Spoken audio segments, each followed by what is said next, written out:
لا ما عاد يرعبني ظلم يهددني لا شيء أخسره لا مهما يطول الدرب فالحق معه.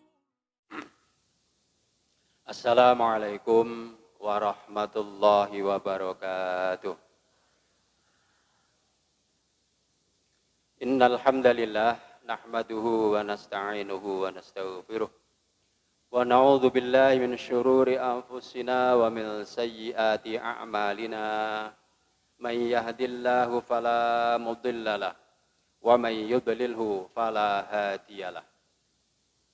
Asyhadu an la ilaha illallah wahdahu la syarikalah wa asyhadu anna Muhammadan abduhu wa rasuluh la nabiyya wa la rasula ba'dah.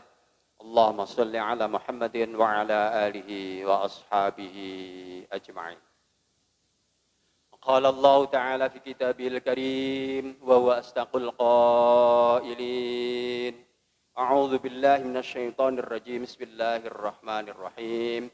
Rabbi shrah li sadri wa yassir li amri wahlul 'uqdatam min lisani yafqahu qawli. Amma ba'd.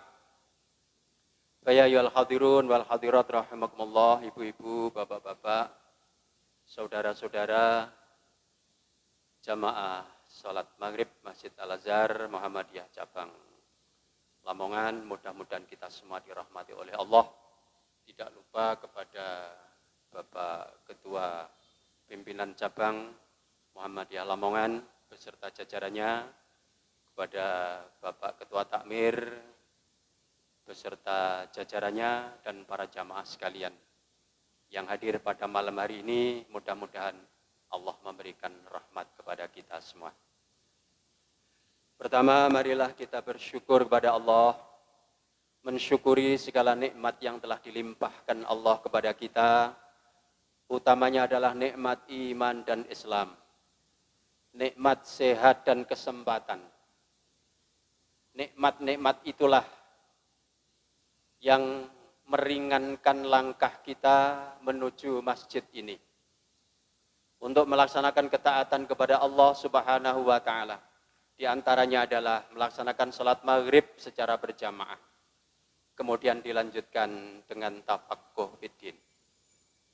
Dengan kemudahan langkah kita menuju masjid, mudah-mudahan Allah memberikan kemudahan-kemudahan kepada kita untuk masuk di surganya. Amin, Allahumma amin. Dan kita juga wajib bersyukur kepada Allah bahwa kita melaksanakan ibadah dengan tenang, tidak ada gangguan-gangguan, tidak ada hambatan-hambatan. Kalau toh kita beribadah kemudian di telinga kita, di samping telinga kita ada suara-suara, misalnya nging, itu bisa dipastikan nyamuk. Kita tidak bisa membayangkan kalau di Palestina atau di Palestina, itu yang lewat di pinggir telinga mereka, itu bukan nyamuk lagi, tapi rudal. Masya Allah, ibadah tidak tenang. Maka dengan kondisi yang seperti ini memberikan motivasi kepada kita, memberikan dorongan semangat kepada kita untuk lebih di dalam melaksanakan ketaatan kepada Allah Subhanahu wa Ta'ala. Sudah kita buktikan bahwa kita selalu menjaga sholat berjamaah kita 5 waktu. Alhamdulillah. Mudah-mudahan istiqomah. Amin. Allahumma amin. Hadirin wal hadirat rahimakumullah. Kita lanjutkan kajian kitab Fiqhus Sirah yang disusun oleh Muhammad Al-Ghazali dan juga ditopang dengan kitab-kitab yang lain. Tema kita pada malam hari ini adalah belajar dari cobaan berat dalam perang Uhud. Hadirin wal hadirat rahimakumullah. Pada pertemuan yang lalu sudah kita bahas tentang perang Uhud. Kemudian dan bagaimana prosesnya. Nah, ini nanti ada beberapa yang mengulang. Perang Uhud adalah merupakan peperangan yang penuh dengan pelajaran dan pengalaman. Utamanya adalah kepada Rasulullah Shallallahu Alaihi Wasallam dan para sahabat-sahabatnya. Sehingga banyak ayat-ayat Al-Quran yang diturunkan Allah kepada Rasulnya yang berkaitan dengan peperangan tersebut.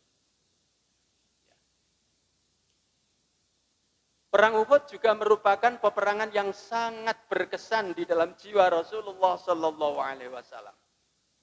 Dan beliau sering menyebutnya hingga beberapa saat sebelum wafat. Hadirin wal hadirat rahimakumullah. Di dalam perang Uhud ini banyak peristiwa yang menggetarkan hati Rasulullah.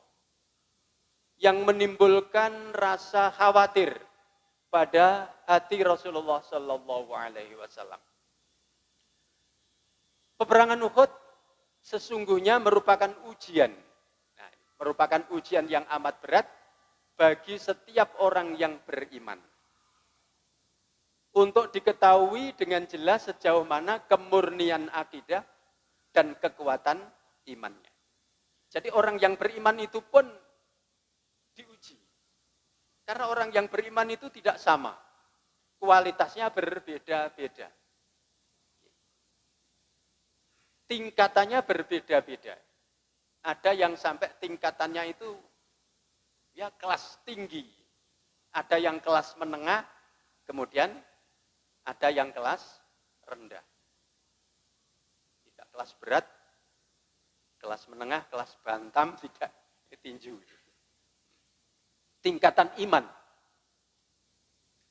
Nah, di sini Allah Subhanahu wa taala menunjukkan kepada orang banyak bahwa di antara orang-orang Islam di sekeliling Rasulullah Shallallahu Alaihi Wasallam ini perlu diadakan seleksi, perlu diadakan ujian. Sehingga nanti akan terpisahkan antara kemunafikan dengan keimanan. Kemunafikan dengan keimanan itu nanti akan terpisah di sini. Jadi siapa yang benar-benar murni akidahnya, siapa yang benar-benar kuat imannya, itu nanti akan terseleksi di dalam peristiwa perang Uhud ini. Nah, jadi dengan adanya ujian itu, maka akan terseleksi, akan terpisahkan antara orang-orang yang munafik dengan orang-orang yang beriman. Kita lanjut. Jamaah rahimakumullah. Nah, peperangan Uhud sebenarnya mulai berkobar itu sejak Abdullah bin Ubay keluar meninggalkan barisan kaum muslimin. Ini berarti di dalam tubuh orang Islam, di dalam tubuh kaum muslimin, ini ada musuh-musuh di dalam selimut. Ada musuh di dalam selimut. Ternyata muncullah nama Abdullah bin Ubay, kemudian keluar meninggalkan barisan kaum muslimin.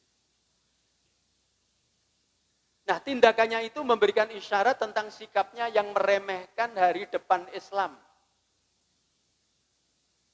Dan juga pengkhianatannya di saat Islam sedang menghadapi situasi yang paling gawat. Situasi yang seperti itu, yang gawat seperti itu, ternyata ada yang berkhianat. Ada yang berkhianat. Nah, itulah jamaah rahimakumullah. Jadi berkhianat itulah merupakan ciri jahat kemunafikan yang paling menyolok.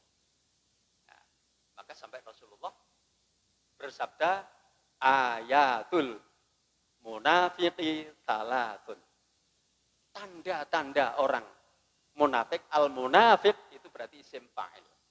Tanda-tanda orang munafik itu ada 3. Wa idza hadatsa kadzaba. Nek ngomong didustakan, nek ngomong dusta, bohong. Kalau dia berbicara dusta. Jadi dusta itu sudah merupakan, kalau orang Jawa bilang, itu segojangan. Guampang.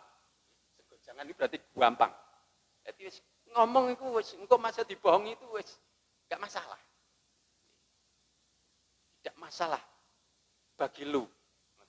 Tidak masalah sama sekali.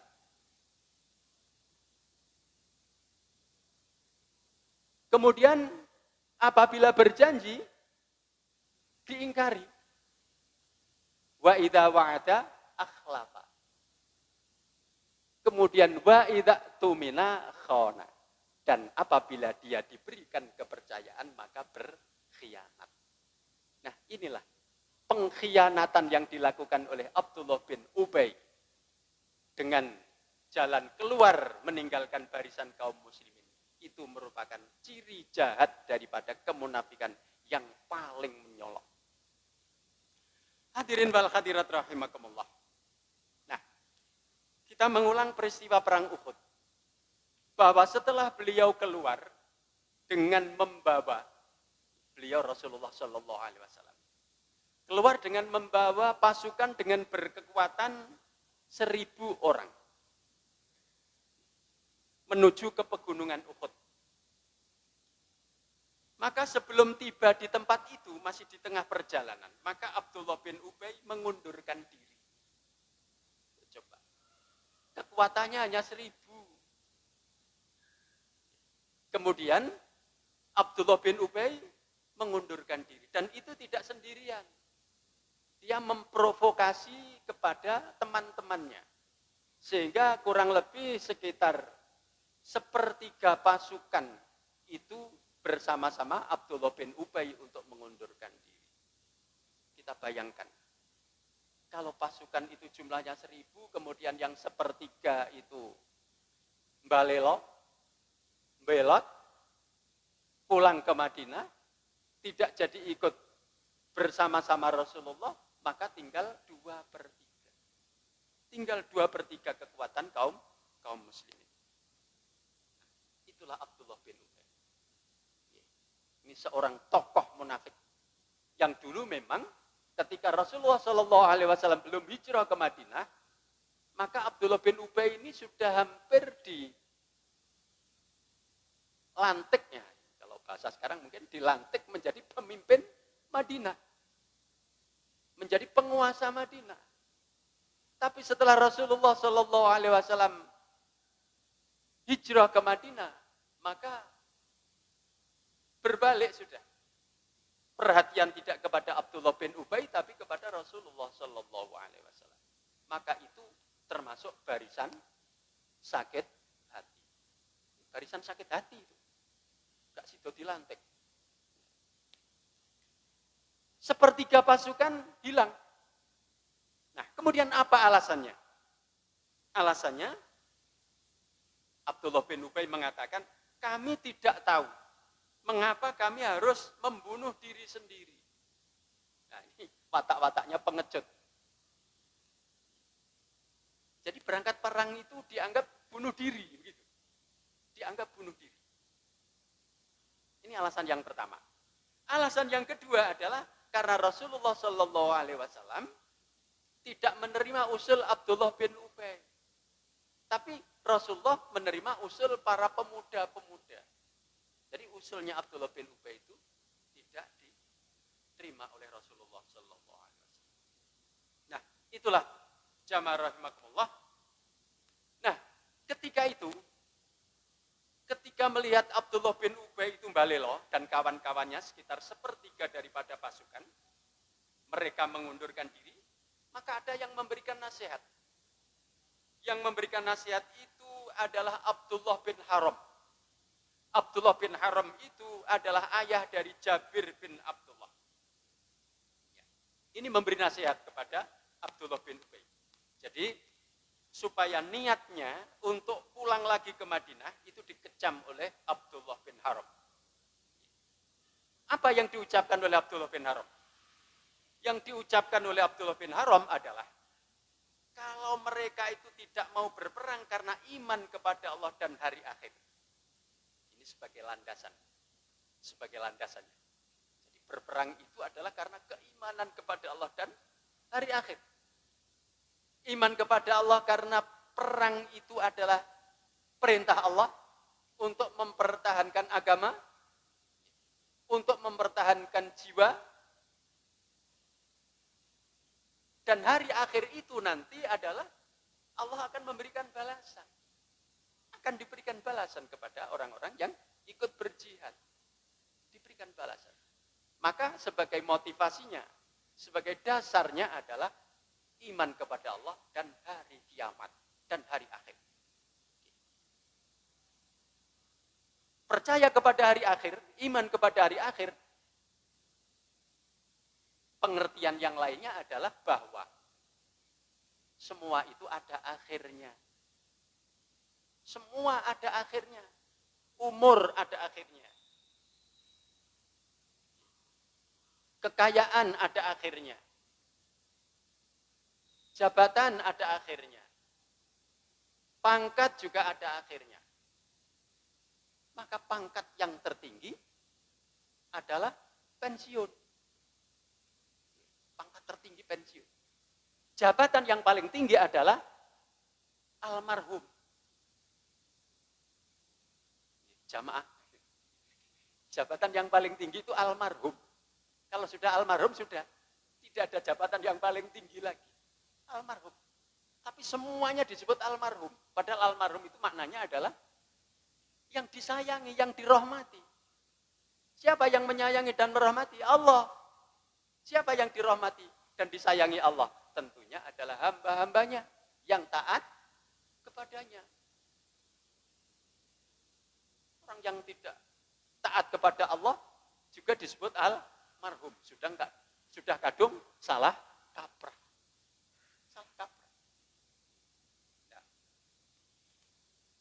Jadi kalau mereka tidak mau berangkat berperang dengan berlandaskan iman kepada Allah dan hari akhir, maka setidak-tidaknya mereka itu mempunyai jiwa nasionalisme. Mestinya dia membela Madinah karena sebagai tempat tinggalnya. Setidak-tidaknya dia mempertahankan negeri mereka karena hidupnya di Madinah. Nah, setidak-tidaknya seperti itu. Itulah nasihat yang diberikan oleh Abdullah bin Haram kepada Abdullah bin Ubay. Tapi bagaimana? Abdullah bin Ubay tetap tidak mengindahkan nasihat tersebut.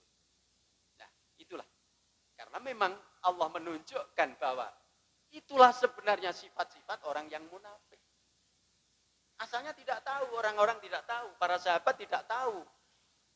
Di sing munafik karo sing gak itu tidak tahu.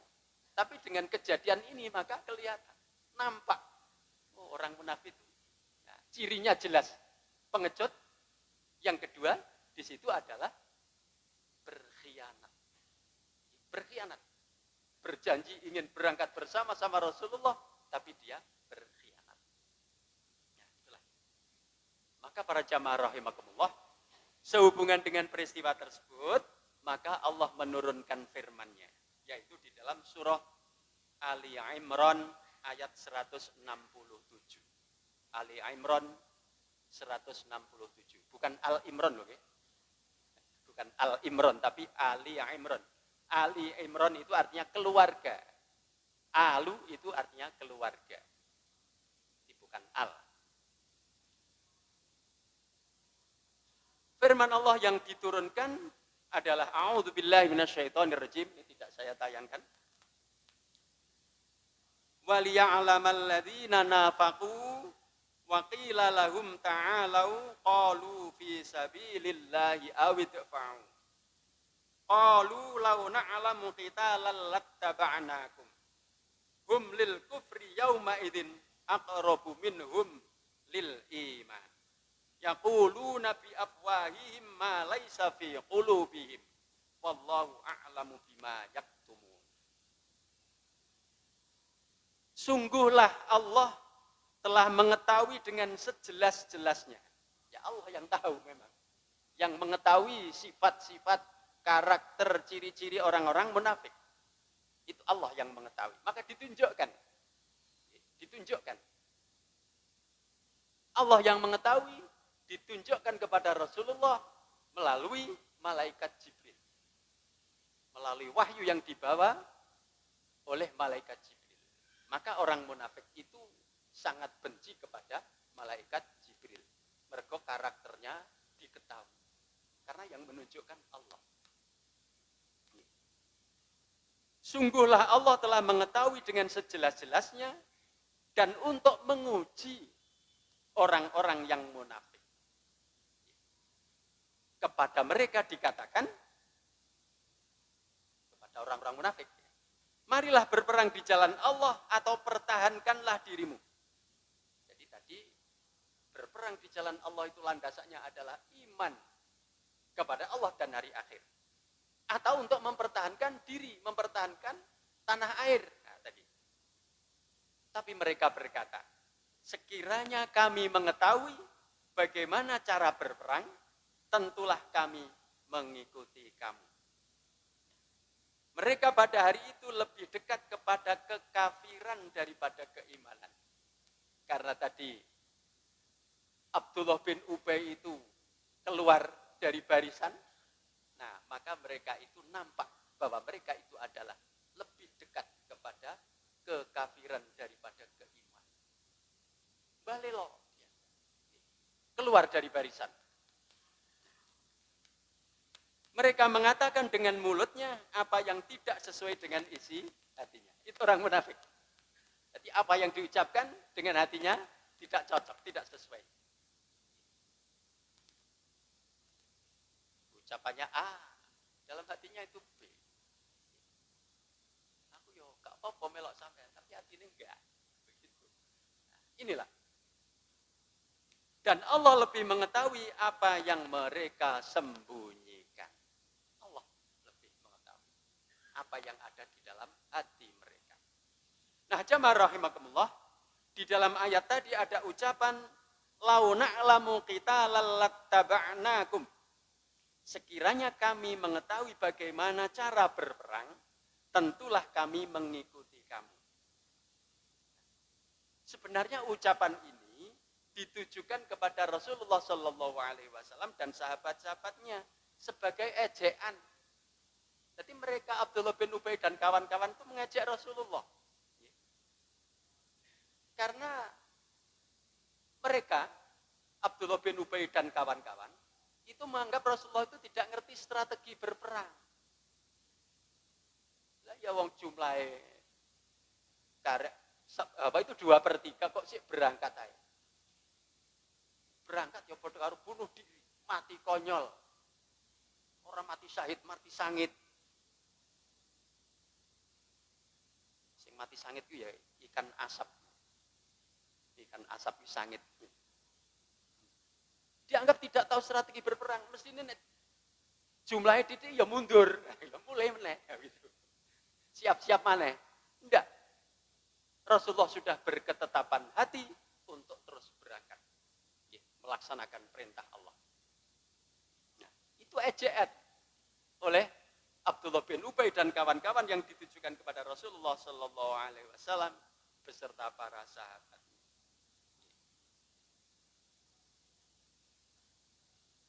Nah, sebetulnya intinya kalimat itu diucapkan itu untuk membela saja, membela diri saja. Karena dia pengecut, kemudian munafik, ya, munafik, nah, maka dia membela diri dengan ucapan-ucapannya seperti itu. Mengatakan apa itu, Nabi tidak tahu strategi perang lah dan lain sebagainya. Nah, inilah para jamaah rahimakumullah. Maka perang Uhud itu adalah memberikan pelajaran bahwa antara orang-orang yang beriman yang sungguh-sungguh ya, dengan orang-orang yang munafik itu terbelah, terpisah sudah. Ya, sudah kelihatan jelas. Abdullah bin Ubay dan kawan-kawan sudah jelas itu kelompok mereka, kelompok orang-orang munafik. Maka yang masih setia, masih teguh imannya, maka tetap bersama-sama Rasulullah Shallallahu Alaihi Wasallam. Hadirin wal hadirat rahimakumullah. Nah, di dalam kegiatan dakwah Rasulullah itu, ya memang bercampur antara orang yang ikhlas dengan orang yang pamrih. Antara orang yang jujur dengan orang yang munafik, bercampur. Nah, maka dengan adanya ujian itulah maka akan terpisahkan antara orang-orang yang munafik dengan orang-orang yang beriman. Hadirin wal hadirat rahimakumullah. Kemudian, demi untuk keselamatan risalah itu sendiri, kaum muslimin rupanya perlu mengalami cobaan berat. Untuk apa? Supaya anasir-anasir yang tidak sehat itu tersingkir dari kehidupan umat. Untuk itu Allah Subhanahu wa ta'ala dengan hikmahnya menghendaki terjadinya seleksi dan penyaringan melalui peristiwa perang Uhud. Nah, mengenai hal ini Allah berfirman di dalam Al-Quran surah Ali Imran ayat 179. Juga tidak saya tampilkan ayatnya, tapi saya bacakan saja ini. Ali Imran 179. A'udzu billahi minasyaitonir rajim. Bismillahirrahmanirrahim.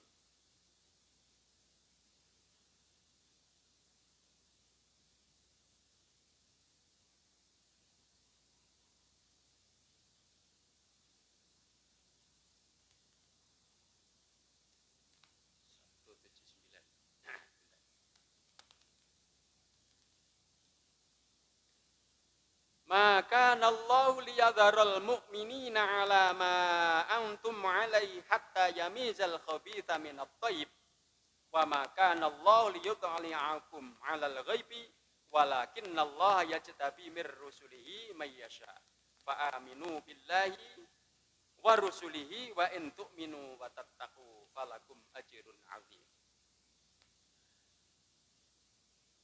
Yang artinya Allah sama sekali tidak akan membiarkan orang-orang yang beriman dalam keadaan yang sedang kalian alami.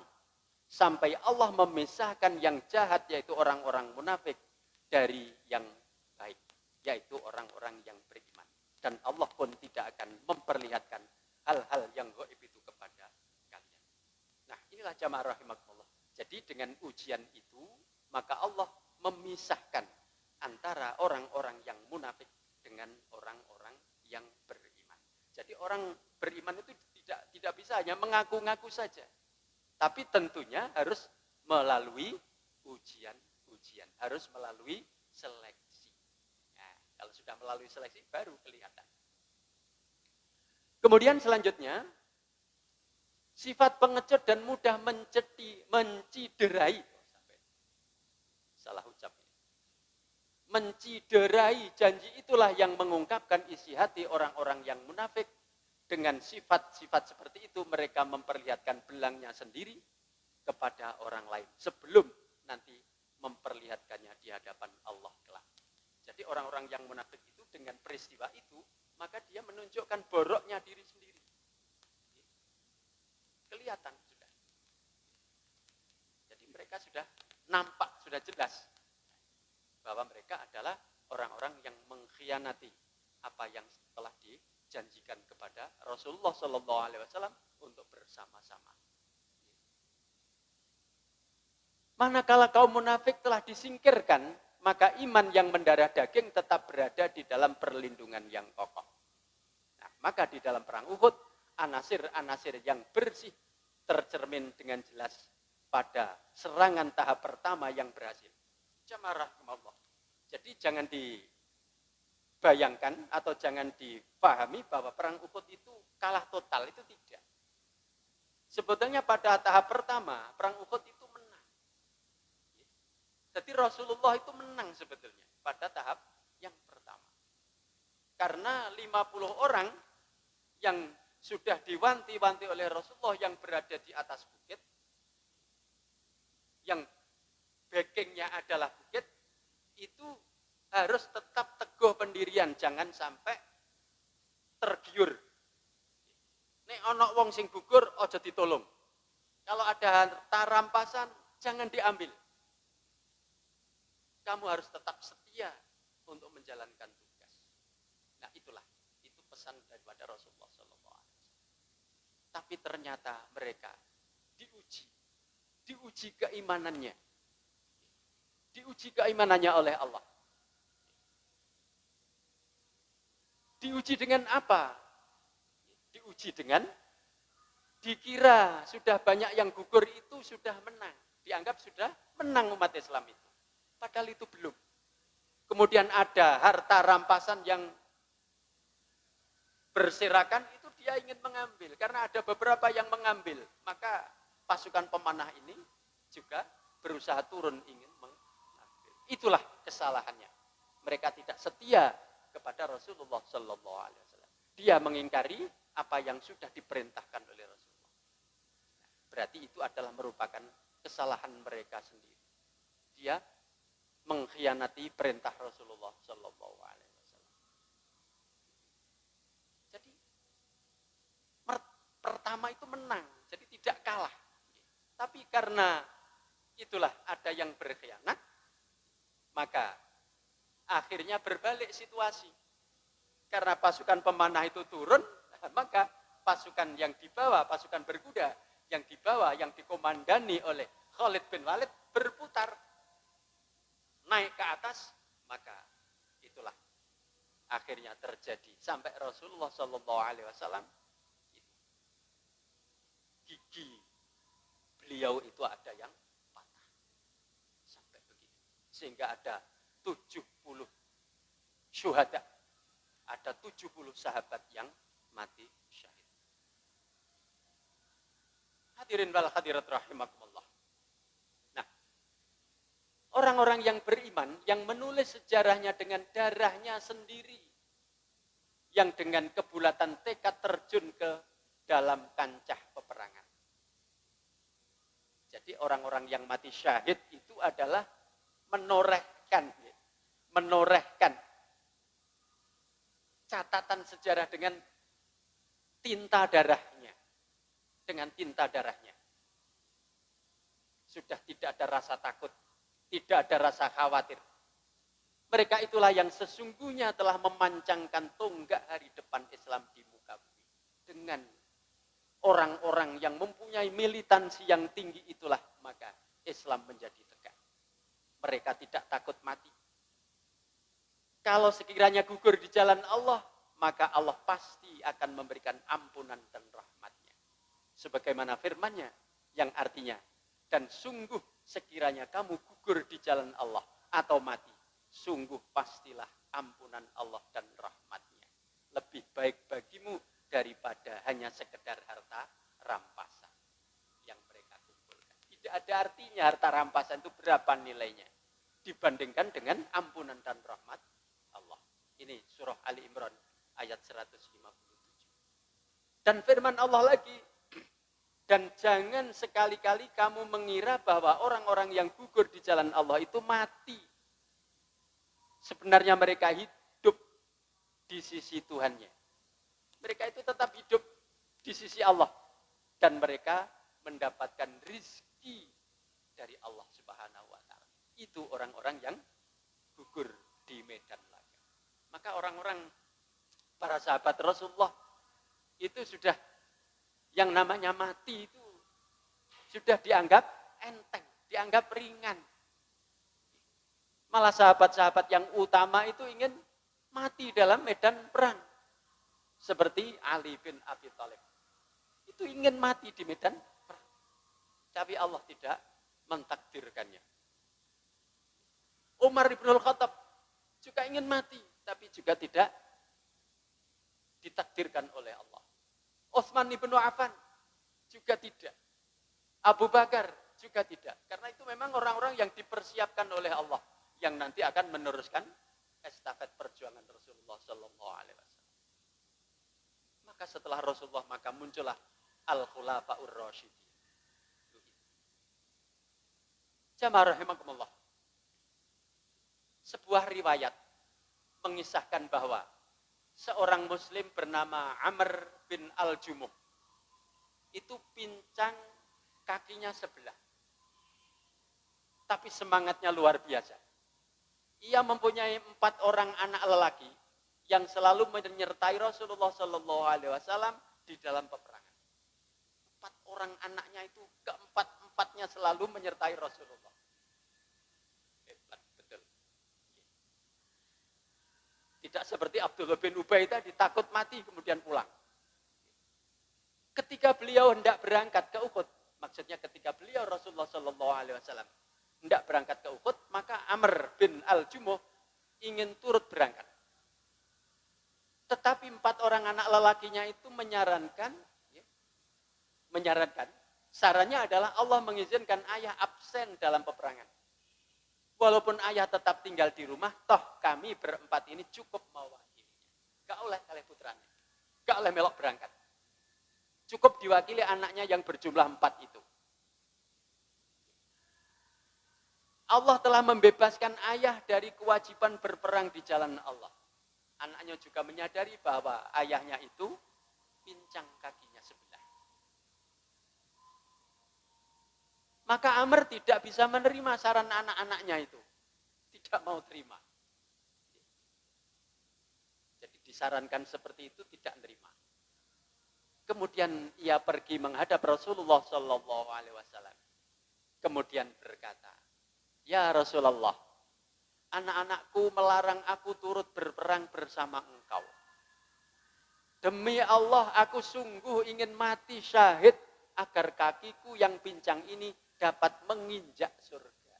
Masya Allah, luar biasa. Sudah kakinya pincang,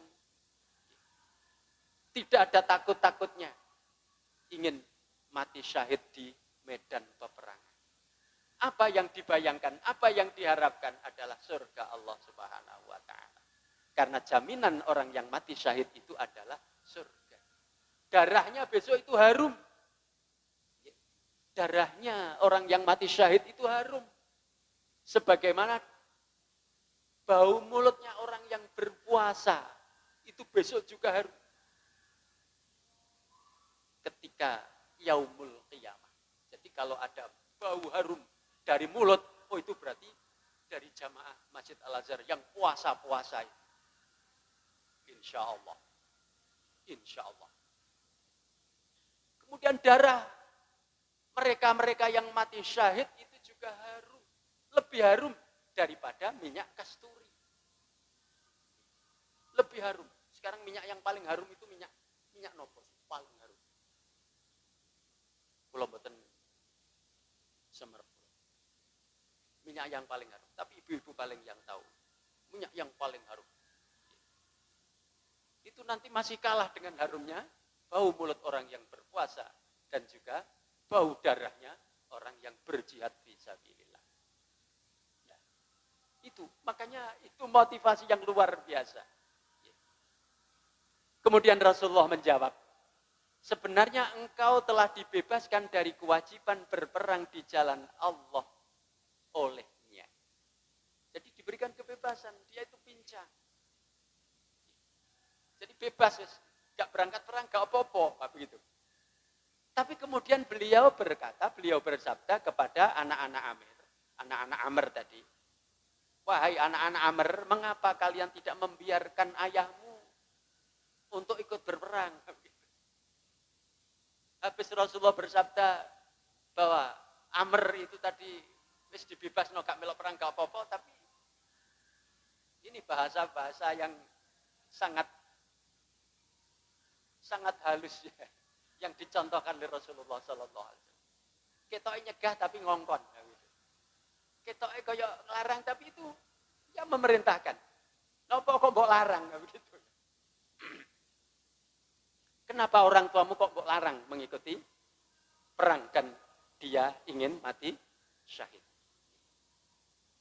Mengapa kalian tidak membiarkannya? Siapa tahu Allah akan memperkenankan ia gugur sebagai pahlawan syahid.